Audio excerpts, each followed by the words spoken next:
আসসালামু আলাইকুম রহমতুল্লাহি ওয়া বারাকাতুহু। প্রিয় ভাই ও বোনেরা, আল্লাহ রসুল সাল্লাল্লাহু আলাইহি সাল্লাম তিনি আমাদেরকে বলেছেন সামান্য কয়েকটা কাজ আছে, বিশেষ করে দুটি কাজ আছে। এই দুটি কাজ যদি তোমরা দুনিয়ার বুকে ভালোভাবে পালন করতে পারো তবে তোমরা জান্নাতের মধ্যে যেতে পারবে।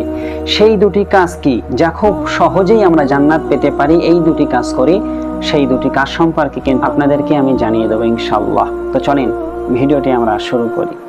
তো হাদিস শরীফের মধ্যে এসেছে, হযরতে আবু হুরায়রা রাদিয়াল্লাহু তাআলা আনহু তিনি বর্ণনা করেছেন, সুইলা রাসূলুল্লাহি সাল্লাল্লাহু আলাইহি ওয়াসাল্লাম, আল্লাহ রাসূলের কাছে প্রশ্ন করা হলো, মা আকসারু মা ইদখিলুল জান্নাহ, হে রাসূল আপনি আমাদেরকে বলে দিন কি কাজ করলে মানুষ খুব সহজে জান্নাতে যেতে পারে।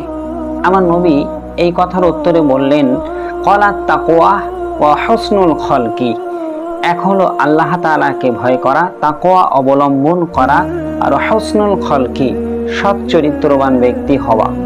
যদি কোনো ব্যক্তি দুনিয়ার বুকে সে সৎ চরিত্রবান ব্যক্তি হয় আর আল্লাহ তাআলাকে ভয় করে চলে, তবে ওই ব্যক্তি এই দুটো কাজ অবলম্বন করার মাধ্যমে আল্লাহ তাআলা তাকে দয়ার জান্নাত দান করবেন। সুবহানাল্লাহ। ওয়াসুইলা মা আকসারু মা ইদখিলুন নারা, আল্লাহ রাসূলের কাছে প্রশ্ন করা হলো, ইয়া রাসূলুল্লাহ, ইয়া হাবিবাল্লাহ, কি কাজ করার দরুন মানুষ বেশি জাহান্নামের মধ্যে যাবে?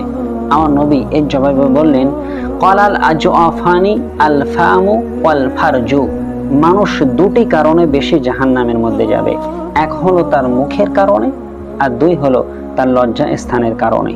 তার মানে বর্তমান সময়ে দেখা যায় নারী পুরুষরা যে সমস্ত হারাম রিলেশনের মধ্য গিয়ে তাদেরকে ভালোবাসা দেখাতে গিয়ে যে সবকিছু উজাড় করে দিয়ে দেয়, তারা যে জেনার সম্পর্কের মধ্যে লিপ্ত হয়ে যায়, এই জেনার দরুন সে তার লজ্জা স্থানের হেফাজত করতে পারে না, বিধায় তারা কিন্তু জাহান্নামের অধিবাসী হয়ে যায়। 2 নম্বরে, মানুষ আমরা কিন্তু কথা বলার সময় হিসাব করে কথা বলি না।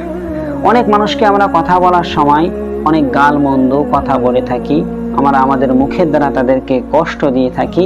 এই জন্য কিন্তু মানুষ বেফাস কথা বলার দরুন তারা কিন্তু জাহান্নামের মধ্যে চলে যাবে। একটা হাদিস থেকে আমরা আরো ভালো জানতে পারি, আমার নবী সাল্লাল্লাহু আলাইহি ওয়াসাল্লাম বলেছেন, কাফা বিল মারই কাযিবান, কোনো ব্যক্তি মিথ্যাবাদী হওয়ার জন্য তার এই কাজটা করাই যথেষ্ট যে আন ইউহাদ্দিসা বিকুল্লি মা সামিআ, সে যা শোনে তা যাচাই বাছাই করা ছাড়া মানুষের কাছে বলে বেড়ায়।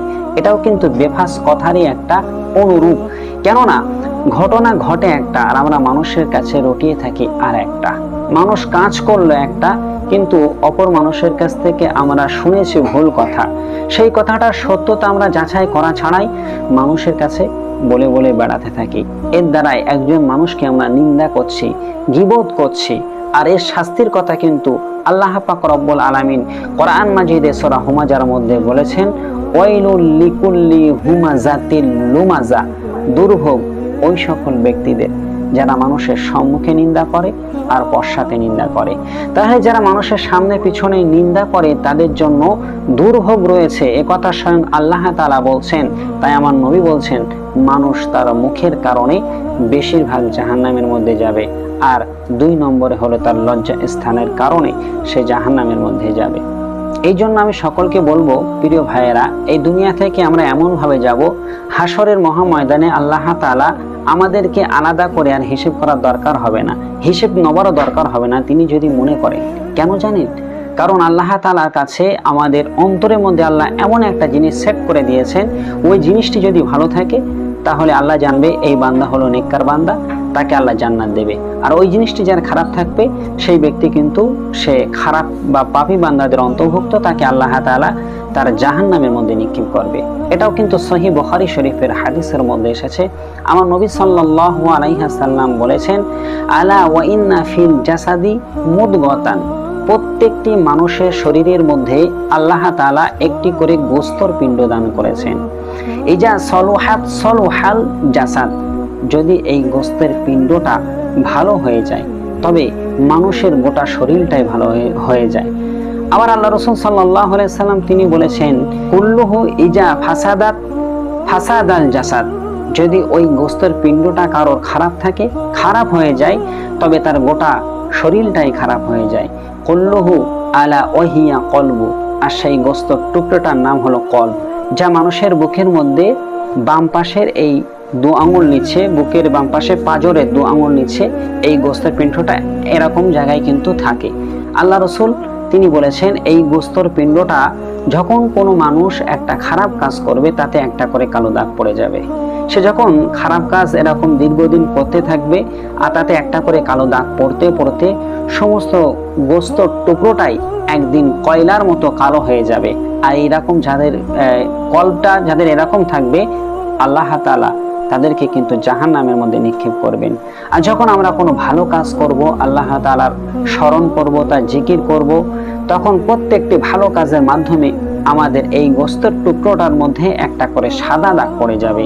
আর এইটা দেখেই কিন্তু আল্লাহ তাআলা আমাদের অন্তর যেহেতু সাফ আছে, পরিষ্কার আছে, আমাদেরকে তাদের দয়ার জান্নাতে দান করবেন। এখন আপনারা আমার কাছে প্রশ্ন করতে পারেন, হুজুর এই গোস্তের টুকরোটাকে কিভাবে ভালো করতে পারি বা এটা পরিষ্কার রাখতে পারি কি করলে? এটা হলো আল্লাহ তাআলা স্মরণ করলে। প্রত্যেকটা কাজে কর্মে আল্লাহ তাআলা যেমন নির্দেশ দিয়েছেন, তার রসুল যেমন নির্দেশ দিয়েছেন, সেই নির্দেশগুলো যদি আমরা যথাযথভাবে পালন করতে পারি, তাহলেই কিন্তু আমরা পরকালে ছাড় পেয়ে যাব। আল্লাহ আমাদেরকে জান্নাত দান করবেন। এই গোস্তের টুকরোটা কিন্তু পরিষ্কার থাকবে, ভালো থাকবে। যেমন আল্লাহ তাআলা কোরআন মাজিদের মধ্যে বলেছেন, ফাযকুরুনি আযকুরুকুম ওয়াশকুরুনি ওয়ালা তাকফুরুন, তোমরা আমি আল্লাহ আমাকে স্মরণ করলে আমি আল্লাহ তোমাকে স্মরণ করব। তো অনেক মুফাসসিরগণ বলেছেন, যে সমস্ত ব্যক্তিরা আল্লাহ তাআলাকে স্মরণ করে, আল্লাহ তাআলা তাদের কলবটাকে পরিষ্কার পরিচ্ছন্ন করে দেয়। তা আমরা জানো দুনিয়ার বুকে খেয়াল রাখি, নিজেকে সৎ চরিত্রবান ব্যক্তি করে তুলতে পারি, তাহলে কিন্তু জান্নাত পাবো। এমন কাজ করব না মানুষ আমার ব্যবহারে কষ্ট পেয়ে সে আমার কথা শুনলেই গালমন্দ করে, বরং আমার কথা শুনলে মানুষের যেন শ্রদ্ধায় তার মাথাটা নত হয়ে যায়, না সত্যি একজন ব্যক্তি ছিল, আলহামদুলিল্লাহ। তো এরকম যদি আমরা জীবন গড়তে পারি, অবশ্যই কিন্তু আমরা জান্নাত পাবো। আর নিজের লজ্জাস্থানের হেফাজত করব, আর আল্লাহ তাআলার ইবাদত উপাসনা করে তাকে ভয় করে জীবন কাটিয়ে দেব। ইনশাআল্লাহ আমরা সবাই একদিন জান্নাতের অধিবাসী হতে পারবো। আল্লাহর কাছে দোয়া করি, আল্লাহ যারা ভিডিওটি দেখছেন তাদেরকে সকলকে যেন জান্নাত দান করে, সেই সাথে তাদের এই অদম ভাইটাকেও যেন তার দয়া জান্নাত দান করে। ভিডিওটি যদি ভালো লাগে ভিডিওতে একটি লাইক দেবেন, চ্যানেলে যদি নতুন হয়ে থাকেন চ্যানেলটা অবশ্যই সাবস্ক্রাইব করবেন। ইনশাআল্লাহ আগামীতে আপনাদের সাথে আবার দেখা হবে। আল্লাহ হাফেজ।